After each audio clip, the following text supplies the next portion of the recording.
Morning mga kadyak. Meron tayong magpapalit tayo ng molye, segunda madre ng Adventure. So tignan natin kung paano natin gagawin mga kadyak ha.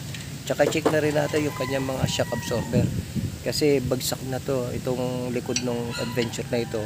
So magche-check tayo. So una, alisin natin yung ating sa taas pa Marchan. Meron pa tornilyo sa taas. Ayan.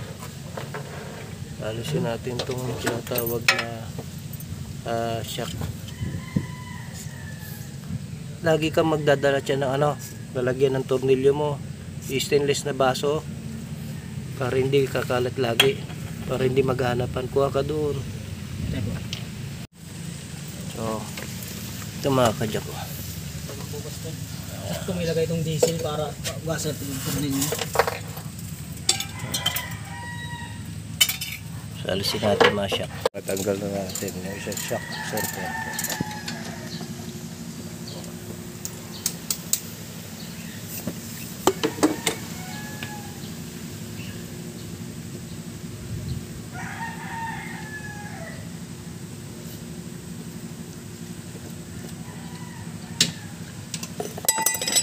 So siyempre press mo. Ano po? Sige, tulak mo. Bitawan mo. Hindi na bumabalik. Wala na. Nabagsak na yan. Hindi na bumabalik, no? Hindi na po. Wala na. Dalawa. Atakin ko ulit. See? Yan naman na yan. Dapat babalik yan. Kahit na unti-unti. Yun, kabila. Ha? Yan. Ayun. Gano'n. Ha? Ang lambot nila at. Oo, sira na. Mga kadyak, simpleng tips lang naman ito. Ayan. Pagka nahihirapan kayong kunin itong brake drum, ayan, maglagay lang kayo ng dalawang tornilyo dyan. May nakaabang dyan, pinaka-pulot niya, ayan, nabubuka mga kadyak. Ayun. So, maglagay lang kayo ng tornilyo dalawa dyan, makita nyo, maangat na siya. So, ganun lang. Ayan, maangat na siya. Tapos, ayun. Kukuha niya na yan.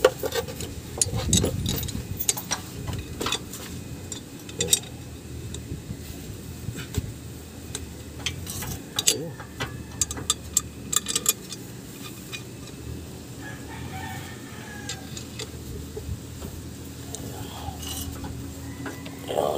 Ayun. Wala. So, ganun lang. Jack. Pagka meron tayong itong rubber cap nito, hindi natin agad makikita kung may problema na yung ating tinatawag na cylinder, brake cylinder. Makikita natin ang mga kadyak pagka tatanggalin natin to, ayan tumatagas na pala, pero hindi lumalabas ng tuloy kasi may rubber cap. Pero hindi na pwede to, sign na to na pasira na to yung ating tinatawag na brake cylinder sa loob, tatagas na yan, kalaunan.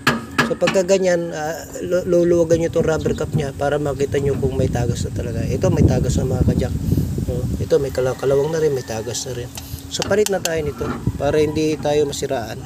So ito mga kadyak, ito na yung tinanggal natin. Yung mga tornilyo dapat alisin natin dyan. Itong U-bolt, may dalawa dyan U-bolt. Ito sa kabila mga kadyak, turo ko sa inyo ha.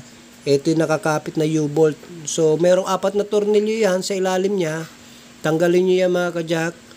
At ito, tanggalin nyo rin yan. Tapos yung, ayan, dyan sa kinakapitan ng bushing na yan, magkabila yan mga kadyak, alisin natin para madukot natin. Ito na, ang ating, yung isa. Natanggal na natin yung isang molye.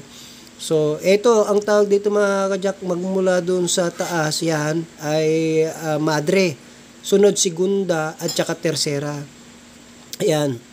Ang gagawin natin mga kadyak, patungan natin ng segunda, ilagay natin diyan sa pagitan ng madre at saka segunda para tumaas siya at mas makapal. So maluwag pa naman yan mga kadyak ko. Yan, maluwag pa. So sisiksikan natin na isa para mas mataas. Ito, tanggalin niyo yung tornilyo niya, makakalas na yan mga kadyak.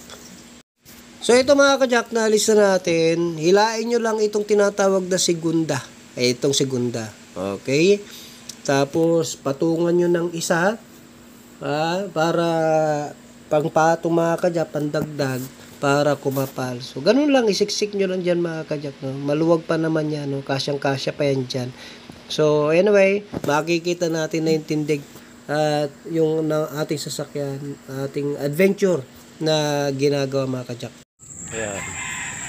Kung mapapansin nyo mga kajak ko, ang laki ng tinaas sa likod. Ayun. No, dahil nga sa nagdagdag tayo ng molye, ayan, makikita nyo yung yung dinagdag natin dyan na isa, yun, yung bago na yun.